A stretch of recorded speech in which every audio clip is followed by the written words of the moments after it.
Apa kabar kawan-kawan penikmat pertandingan catur? Kembali lagi dengan saya, pecatur pos ronda. Kali ini dalam pertandingan legenda catur, ini adalah pertandingan di tahun 1866 yang akan mempertemukan antara Willem Steniit dipegang hitam yang akan melawan M. Hewitt. Mari kita saksikan pertandingannya, dimulai dengan Hewitt pion di E4, King's Pawn opening, hitam pion di E5, putih gajah di C4 dan pion maju di F5. Di sini terbentuklah bishop opening, yaitu Calabre counter gambit, dan direspon dengan pion di D3 penolakan, dan dilanjutkan kuda di F6, putih kuda di E2 dan direspon dengan gajah di C5,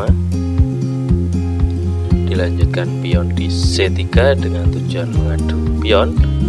Maka dari itu direspon dengan kuda di C6 dan dibalas pion maju. Aduan dimulai dan setelah kuda makan di E4 dan pion makan di E4.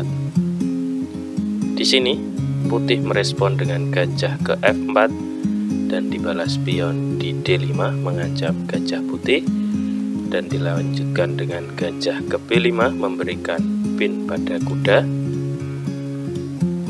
dan direspon dengan gajah makan kuda di D4 dan dimakan kembali dengan menteri di D4, dan dilanjutkan hitam melakukan rokade pendek.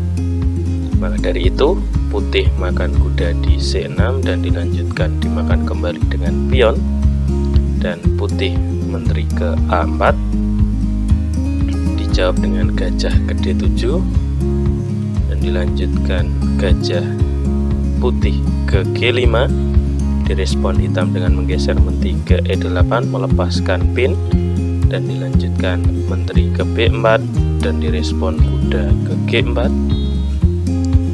Di sini gajah mundur ke H4. Karena apa? Jika langkah yang dipilih adalah dengan melakukan rokade pendek, maka yang terjadi adalah menteri akan ke E5 dengan tujuan skak dalam satu langkah, skakmat, sekaligus memberikan ancaman pada gajah putih. Maka dari itu respon yang dilakukan oleh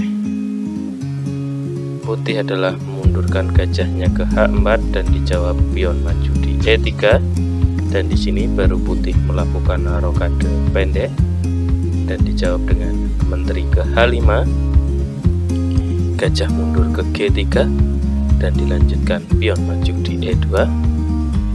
Tanpa ragu di sini menteri geser ke E1 menutup kemungkinan pion jadi perwira, dan dimulai dengan benteng makan pion, pengorbanan pertama hitam. Di sini kuda ke D2. Di sini gajah tidak akan mungkin berani makan benteng karena akan terjadi skak dalam satu langkah ya. Kita praktekkan, misal kuda tidak melangkah, jadi B gajah makan dan akan terjadi skak dalam satu langkah. Maka dari itu di sini jawabannya adalah kuda ke D2 dan dilanjutkan benteng ke F8 mensupport benteng di titik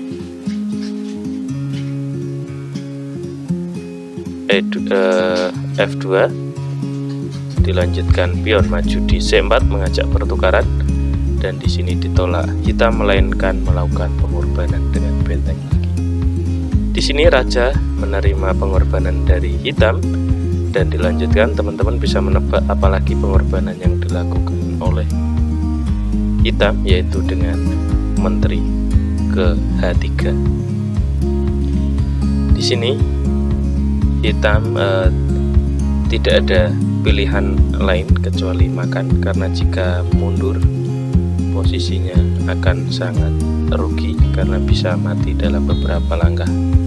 Maka dari itu di sini putih makan menteri di H3 dan dilanjutkan skak dengan gajah, sekaligus tidak bisa kembali ke putih di posisi G2. Maka dari itu di sini raja naik ke H4 dan dilanjutkan skak dengan kuda di G2. Di sini menteri ke H5 dan dijawab hitam dengan sekak menggunakan benteng di F5. Dan setelah menjawab raja ke G4, maka akan terjadi sekak mat. Teman-teman bisa menebak kemanakah, yaitu dengan pion di H5. Setelah raja mundur, maka akan satu langkah lagi menarik yang membuat putih mati. Teman-teman bisa pause videonya dan bisa menebak kemanakah hitam akan melangkah. Nah, tepat sekali dengan benteng ke F2. Di sini putih mati. Oke, terima kasih teman-teman sudah menyaksikan pertandingan legenda catur kali ini. Terima kasih teman-teman, bisa di subscribe, share, like, komen untuk konten kali ini. Terima kasih.